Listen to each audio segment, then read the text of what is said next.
أهلا وسهلا بك عزيزي المشاهد في برنامج نهر الحياة الذي يذاع على قناة المنير الفضائية. الحلقة رقم 33. ما زلنا مكملين في أقنوم الروح القدس، وفي هذه الحلقة سوف نتعرف على رموز الروح القدس في العهد القديم وفي العهد الجديد. رموز الروح القدس، هقرا معك آيتين في منتهى الجمال ذكروا عن الروح القدس في إنجيل لوقا إصحاح 3، ودي المعمودية بتاعة ربنا يسوع المسيح. عدد 21 و22 من إصحاح 3 من لوقا بيقول الكلمات دي: ولما اعتمد جميع الشعب اعتمد يسوع أيضا، وإذ كان يصلي انفتحت السماء ونزل عليه الروح القدس بهيئة جسمية مثل حمامة، وكان صوت من السماء قائلا: أنت ابني الحبيب بك سررت. رموز الروح القدس مالئة الكتاب المقدس، علشان كده بنشوف الأمر دوت في إنجيل يوحنا مكتوب عنه أنه هو عبارة عن ريح. ده الكلام اللي ذكره الرب ليه كل المجد لنيقوديموس في يوحنا 3:8: وقال له: الريح تهب حيث تشاء ولا تسمع صوتها، لكنك لا تعلم من أين تأتي وإلى أين تذهب، هكذا كل من ولد من الروح. فواحدة من ضمن تشبيهات الروح القدس هو كلمة الريح. وعاوز أقول لك على حاجة جميلة جدا ورائعة. كلمة الريح والروح في العبري كما في العربية واليونانية، يعني هما الاثنين بيتكتبوا في مشتقين من أصل واحد، يبقى كلمة الريح والروح مشتقين من كلمة واحدة في العبري. عشان كده بنشوف الكلمات العظيمة الرائعة اللي عملها الرب ليه كل المجد في يوحنا 20:22 للتلاميذ: نفخ فيهم وقال لهم: اقبلوا الروح القدس. فهنا نفخة، رياح أتت من الرب، وهذه الرياح تعبر عن الروح القدس حينما قال لهم: اقبلوا الروح القدس. وده الكلام اللي قاله الرب في تكوين 2:7: ونفخ في أنفه، بيتكلم عن الله حينما خلق آدم، نفخ في أنفه فصار آدم نفسا حية. ده الكلام اللي بيقوله الرب.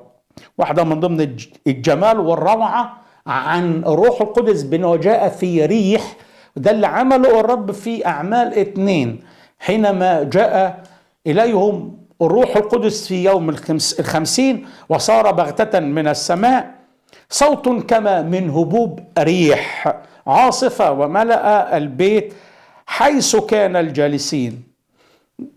ما أروع هذه التشبيهات الرائعة العظيمة. ريح تحرك كل من حولها. فحركت الريح رجال الله في العهد القديم والعهد الجديد. اسمع عن شمشون، هذه الكلمات في قضاء 14 الكلمات العظيمة: فكبر الصبي وباركه الرب وابتدأ روح الرب يحركه في صرع بين صرع واشتاول، في محل الدان بين صرع واشتاول. حرك روح الله هذا الرجل الجبار في عمل أمور عظيمة ليقضي لشعب إسرائيل. مش كده بس، لكن حزقيال يقول عنه الكتاب المقدس: ورفعني روح بين الأرض والسماء وأتى بي في رؤى. فهنا خدوا روح ربنا بين الأرض والسماء وكأنه حركوا. فهنا عملية تحريك هذا الروح هو روح يحرك.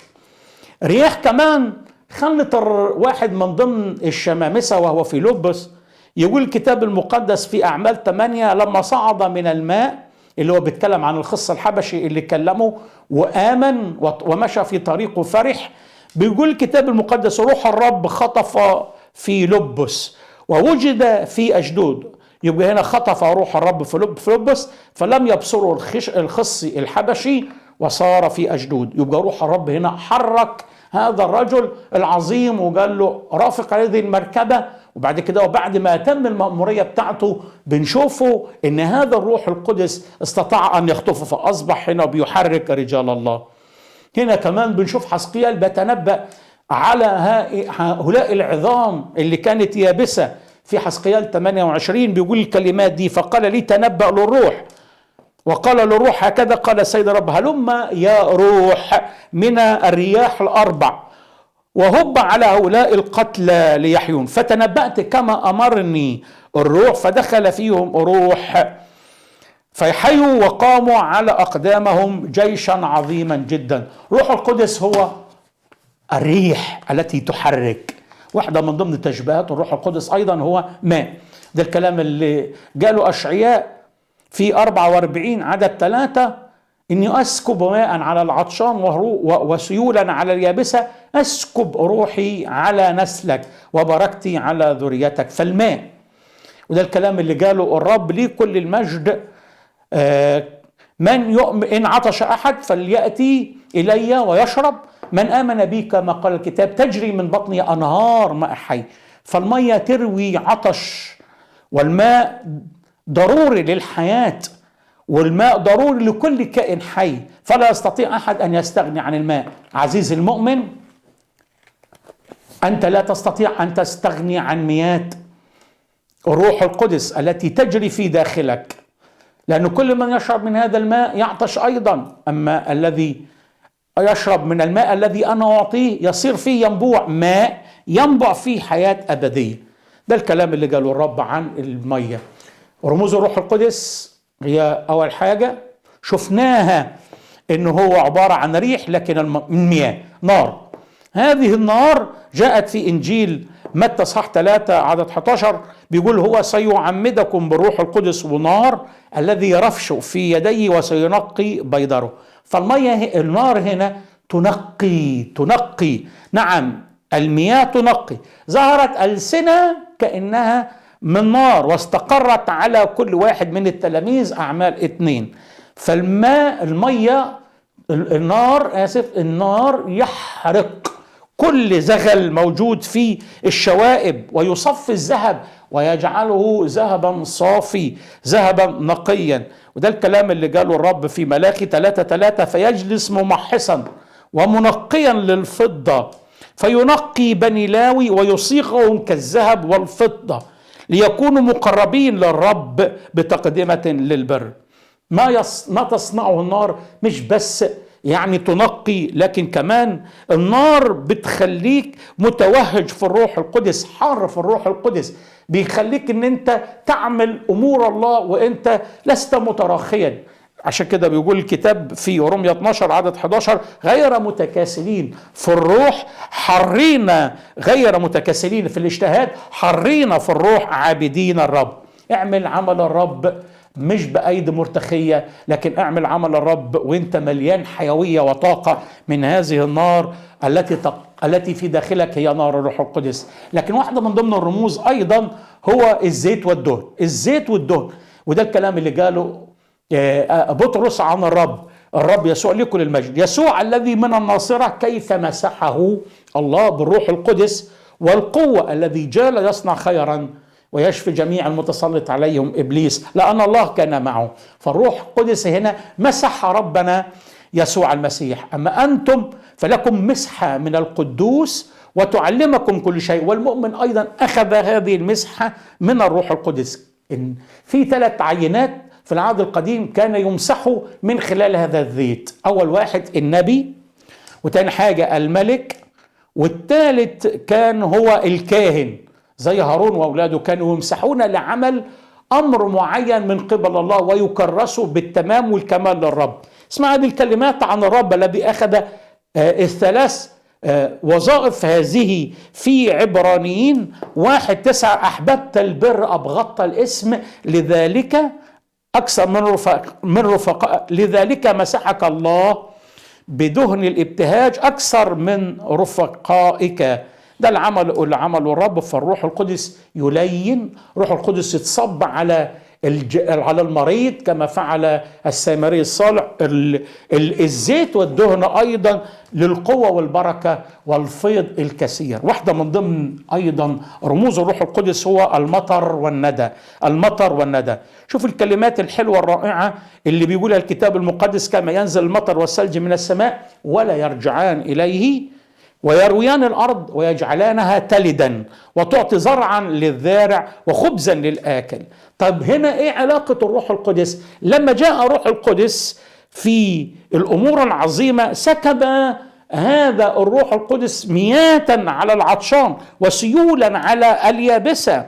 مش بس كده وبس، لكن بنشوف كمان في يوئيل 2:22 و24 يقول كده: هو ان رب إلهنا يعطيكم الروح القدس المطر المبكر والمطر المتأخر، فيستطيع أن يأتي بثمارا عظيمة جدا ورائعة. ده العمل اللي بيعمله المطر، ده اللي بيعمله الروح القدس. هنا الرموز بتاعت الروح القدس. لكن مش بس كده، بنشوف ايضا الخمر اللي بيقول عنها كتاب: لا تسكروا بالخمر الذي في الخلق بل امتلئوا. فهنا الروح القدس عمل مقارنة ما بين الخمر والروح القدس. الخمر بتفرح فالروح القدس يفرح. الخمر لا يستطيع الأحد أن يكون إلا تحت سيطرتها حينما يشربها، وروح القدس يستطيع أن يسيطر عليك ويمنحك الإرشاد والقوة والهيمنة التي تقودك. عشان كده يقبلني بقبلات فمه لأن حبك أطيب من الخمر. لكن روح القدس زي الآيات اللي احنا قريناها في متى كانت حمامة. حمام معناها الوداعة والطهارة، الرفق والحنية. الحمامة معناها الروح اللي هي نقية مليانة بالجمال التي تتأثر لظروف كثيرة، فالروح القدس يتأثر ويحزن نتيجة خطية المؤمن. لكن الروح القدس روح القداسة وروح الطهارة. لكن كمان الختم والعربون. الروح القدس هو ختم: إذ آمنتم ختمتم بروح الموعد القدوس. فالختم هنا دليل ملكية الله لنا، ونحن صرنا له بهذا الختم العظيم الذي أعطينا والذي منحنا إياه الروح القدس. لكن عربون يقول الكتاب المقدس في كورنثوس الثانية 5:5 الآيات الحلوة الرائعة الجميلة اللي بيقولها الوحي: الذي أعطانا أيضا عربون الروح الذي هو عربون ميراثنا لفداء مقتنى لمدح مجده. يعني ايه عربون؟ ده كلمة تجارية معناها إن أنا أصبحت يعني كروح القدس ضامن للحياة الأبدية القادمة السعيدة، والروح القدس ده جزء من هذه الحياة الأبدية السعيدة. ما يصنع الروح القدس في رموزه لنا أمور عظيمة جدا ورائعة. هل تأتي إليه فتتمتع بهذه الرموز في حياتك؟ إنه ريح، إنه حمامة بالنقاء والطهارة والقداسة، إنه ختم، إنه عربون، إنه أيضا زيت يلين الحياة الروحية، فتستطيع أن تمسح من خلاله، لتستطيع أن تعمل عمل الله بقوة وأن تعاش وتعبد الله بكل حرارة. ولإلهنا كل المجد الدائم من الآن وإلى الأبد، آمين.